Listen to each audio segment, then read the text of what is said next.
22 नवंबर 2008। मुंबई की शाम रोज की तरह चल रही थी। लोकल ट्रेनों में भीड़ थी। ऑफिस से लौटते लोग मोबाइल पर बात कर रहे थे। चाय की दुकानों पर चर्चा चल रही थी। समुद्र से ठंडी हवा आ रही थी। किसी को अंदाजा नहीं था कि कुछ ही मिनटों में यह शहर अपने इतिहास की सबसे भयानक रात देखने वाला है।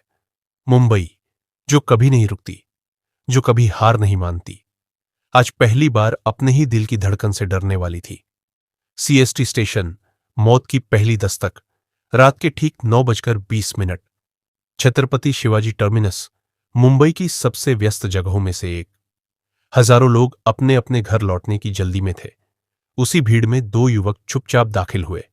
चेहरे पर कोई भाव नहीं, लेकिन आंखों में सिर्फ नफरत। कंधों पर भारी बैग, हाथों में AK-47 से। उनके नाम थे अजमल आमिर कसाब और इस्माइल खान। अचानक पहली गोली चली, फिर दूसरी, फिर लगातार गोलियों की बारिश। लोग समझ ही नहीं पाए कि ये कोई फिल्म की शूटिंग नहीं, ये उनकी जिंदगी की आखिरी सीन है। बच्चा मां का हाथ छोड़ बैठा। मां अपने बच्चे को ढूंढ रही थी। लोग प्लेटफॉर्म पर गिर रहे थे। कुछ भाग रहे थे, कुछ चीख रहे थे, कुछ हमेशा के लिए चुप हो गए। 58 निर्दोष लोग वहीं मारे गए। सीएसटी स्टेशन अब स्टेशन नहीं रहा, वह एक कब्रिस्तान बन चुका था। पहली पुलिस प्रतिक्रिया। पर हालात बेकाबू। पुलिस कुछ ही मिनटों में पहुंची, लेकिन आतंकियों के पास भारी हथियार थे। ग्रेनेड थे, युद्ध का पूरा सामान था। पुलिस की राइफल उनके AK-47 के सामने बहुत छोटी लग रही थी। फिर भी पुलिस पीछे नहीं हटी। कई पुलिस वाले घायल हुए, कुछ वहीं शहीद हो गए। लेकिन आतंकी भीड़ का फायदा उठाकर स्टेशन से निकल गए। लियोपोल्ड कैफे, हंसी से चीख तक। सीएसटी से निकलते ही आतंकी पहुंचे लियोपोल्ड कैफे। यह जगह विदेशी पर्यटकों, युवाओं और कलाकारों की पसंदीदा थी। लोग कॉफी पी रहे थे, हंस रहे थे, तस्वीरें खींच रहे थे। फिर आसमान में गोलियों की गूंज। टेबलें उलट गईं, कांच टूट गए, लोग जमीन पर गिर पड़े। किसी को समझ ही नहीं आया कि यह सब क्यों हो रहा है। 10 मिनट में खुशियों का अड्डा मौत का मैदान बन गया। शहर में दहशत फैल चुकी थी। अब पूरा मुंबई जाग चुका था। टीवी चैनल लाइव थे, फोन लगातार बज रहे थे। लोग अपने अपनों को ढूंढ रहे थे। लेकिन यह तो सिर्फ शुरुआत थी।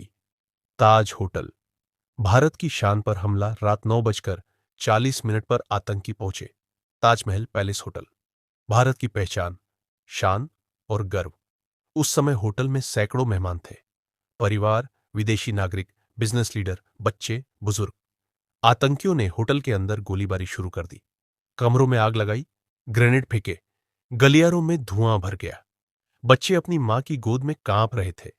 लोग कमरों में बंद होकर भगवान को याद कर रहे थे। ताज होटल धीरे धीरे एक जिंदा युद्ध भूमि बन गया। ओबेरॉय ट्राइडेंट, दूसरा मोर्चा, दूसरा आतंकी दल पहुंचा। ओबेरॉय ट्राइडेंट होटल, यहां भी वही कहानी। फायरिंग, धुआं, चीखे, आग। मुंबई के दो सबसे प्रतिष्ठित होटल अब आतंक की राजधानी बन चुके थे। नरीमन हाउस, खामोश बंदी। एक और आतंकी दल पहुंचा नरीमन हाउस। ये एक यहूदी धार्मिक केंद्र था। यहां 6 लोगों को बंधक बना लिया गया। भीतर से चीखें आ रही थी, बाहर पुलिस खड़ी थी, लेकिन कोई रास्ता नहीं था। अंदर हर पल जिंदगी और मौत की लड़ाई थी।